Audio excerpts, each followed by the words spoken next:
Have you ever walked into your office and felt that heavy, draining energy, like you're walking into a storm cloud instead of a workplace?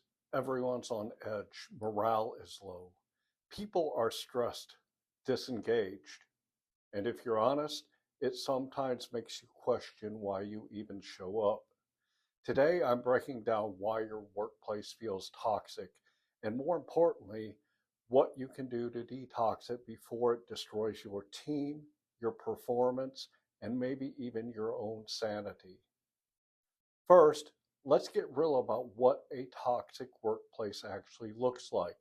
Employees are burned out and they're afraid to speak up. People don't feel safe giving feedback or asking questions or admitting mistakes. This creates a pressure cooker effect. Stress builds, errors go unaddressed, and resentment grows. Gossip will spread faster than company updates. When communication is poor, employees fill the void with assumptions and rumors. Morale tanks, trust evaporates, and collaboration tanks. People don't trust leadership or each other. Without trust, engagement collapses. Meetings feel like a game of survival rather than a place to share ideas. Recognition is rare, but criticism is constant. Nobody wants to give 110% if it's never noticed or appreciated. High performers feel invisible, and disengaged employees double down on their low effort. Compensation mismatch that many companies advertise high earning potential or promises of great incentives when they're getting hired. But the system isn't set up for employees to actually achieve it. When people feel misled or blocked from reaching the goals that they were promised, frustration will turn into disengagement, and this will skyrocket. High performers leave, low performers stay, and no one knows why. The cycle keeps repeating, and the workplace will just keep getting worse. I've been in workplaces and environments that felt heavy, toxic. I remember one in particular. My team was full of talented people, but the leadership, it was like navigating a minefield. Decisions were made on whims, credit was never given where credit was due, and mistakes, real or imagined, were punished publicly. There was this constant tension, like walking on glass every day, trying not to upset someone who had the power to make your life miserable. People would vent endlessly, throwing blame around or undermine each other just to protect themselves. You try bringing a solution or a new idea to the table, and instead of collaboration, you get dismissive comments or worse, silence. Every win felt hollow because it wasn't celebrated, and every failure felt like a spotlight on your personality, even when it wasn't your fault. I felt drained, frustrated, and trapped. There were nights when I was thinking, is it me? Am I just not good enough? The turning point came when I started stepping back and looking at the bigger picture. I realized it wasn't just personalities, it was the system, the processes, the culture, the leadership structure. They were designed in a way to create tension and favoritism and frustration. The people were just reacting to the broken system. They weren't causing it. That was the moment that I decided that I couldn't keep trying to fix this broken system. I had to build something better. By the way, this is exactly why onboarding matters. Even if you find the right person, if you don't start them out the right way, they're already halfway out your door. I'll tell you more about a resource to help with that at the end of this video. So next, let's talk about why it happens.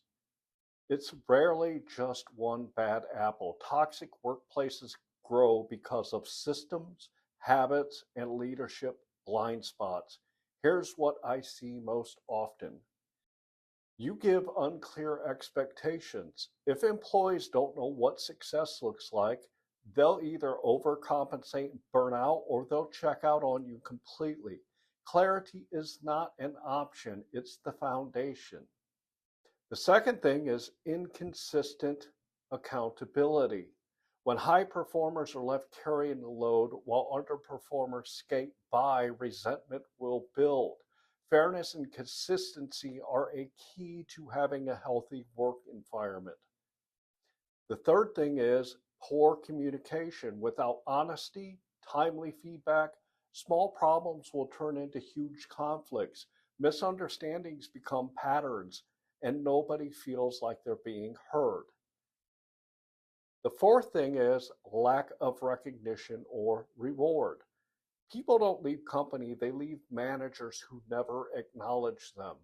And it's not just about a pat on the back.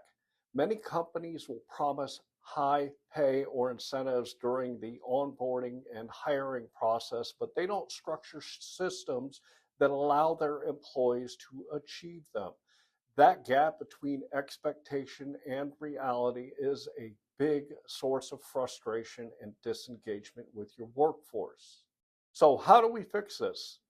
Detoxing a workplace isn't about fancy HR policies or perks or treats or any kind of complicated policies. It's about practical and consistent action.